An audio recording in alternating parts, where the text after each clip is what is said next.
All right, I just want to do a quick oil change video on a 2025 Explorer 3-liter. This would be an ST or a Platinum. They should be the same, same engine.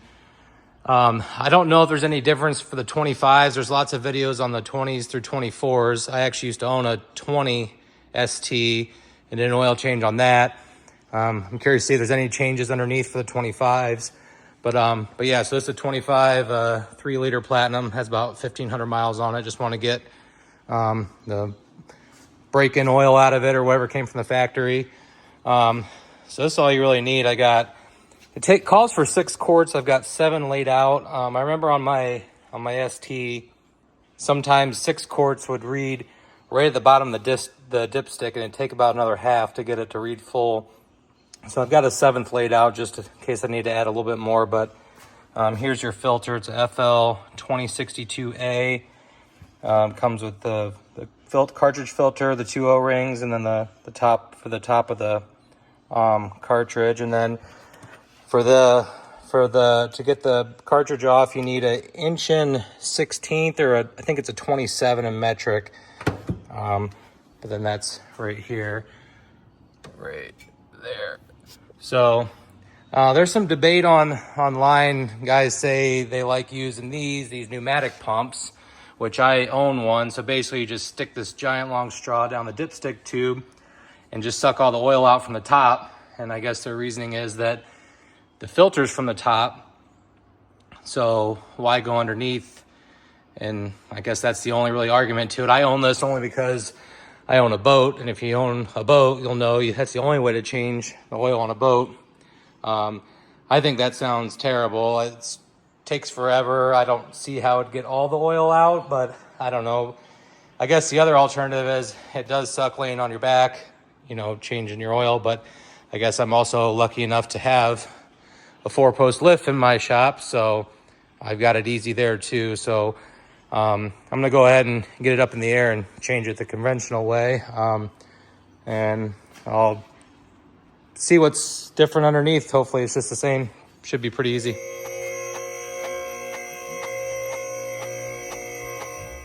All right, so we're underneath. I forgot to mention before I raise it in the air, I did loosen the oil filter housing so the oil could drain down into the pan. So that is loose, ready to come off. So it looks like this is the same. We just have to take off this right here, and then the drain plug's right underneath that. Yeah, so it's pretty simple. You just pop out those couple clips.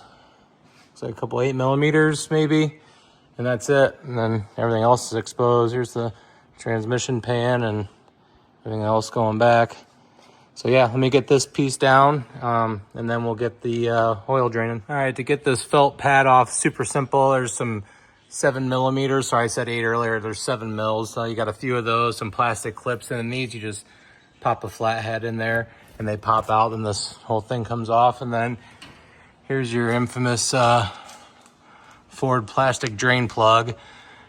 There's all kinds of videos of guys like prying on these things and stuff, but basically just give it a good pinch and twist, and they come right off. So I'm gonna get my drain pan in position and get this oil draining. All right, so our oil is almost done draining. Sorry, I was gonna film more of that, but I live right next to railroad tracks out there, and a train was going by. So, but anyways, so basically you just give this thing a good twist, pop it out, and hold it there, because if you let this thing go real quick, this hole is huge, and this thing drains really, really fast.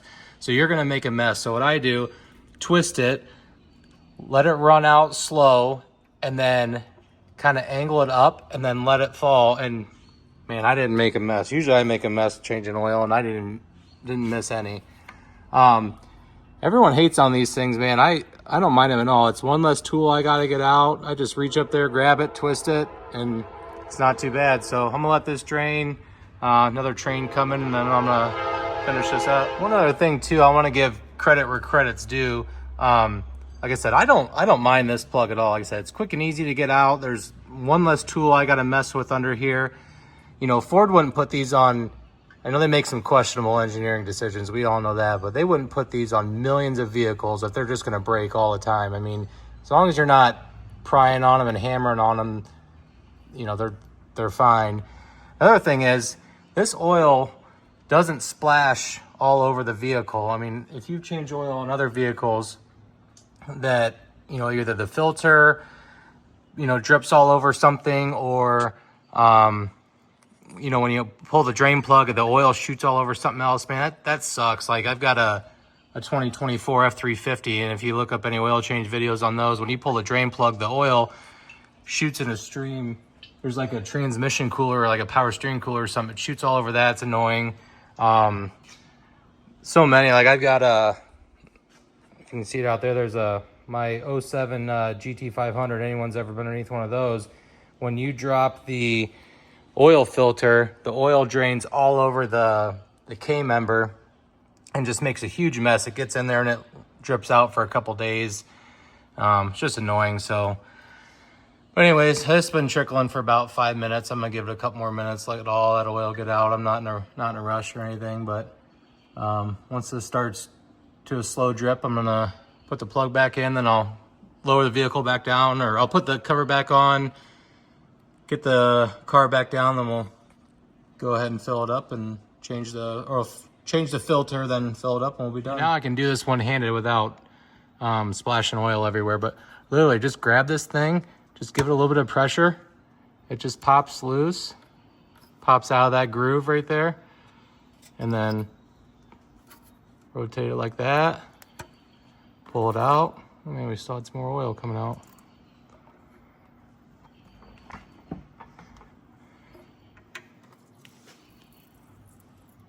Let this drain a little bit more. All right, so to put this thing back in, put it in, rotate it around lightly. Now, right here, this tab goes in this little groove right here. So just, there, it's in. That's it.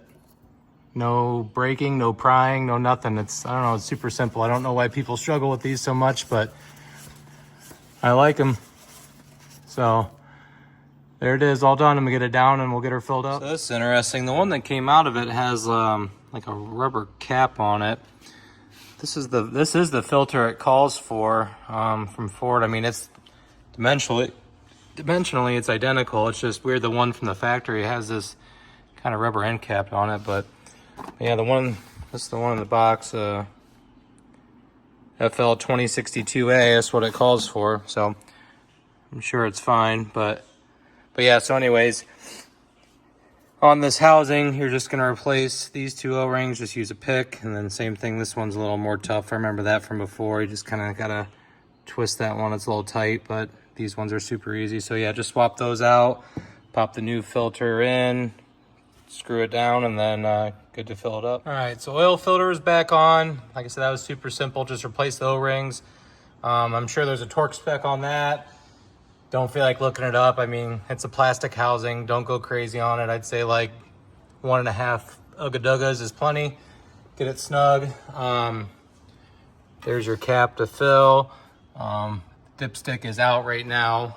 So I put in exactly 6 quarts. I let it run for about 5 minutes. It's showing about dead center. It's hard to tell because the oil is clear, but it's showing about dead center on the dipstick. So I don't know. Like I said, it probably does take about 6.5, honestly, to read on the full mark.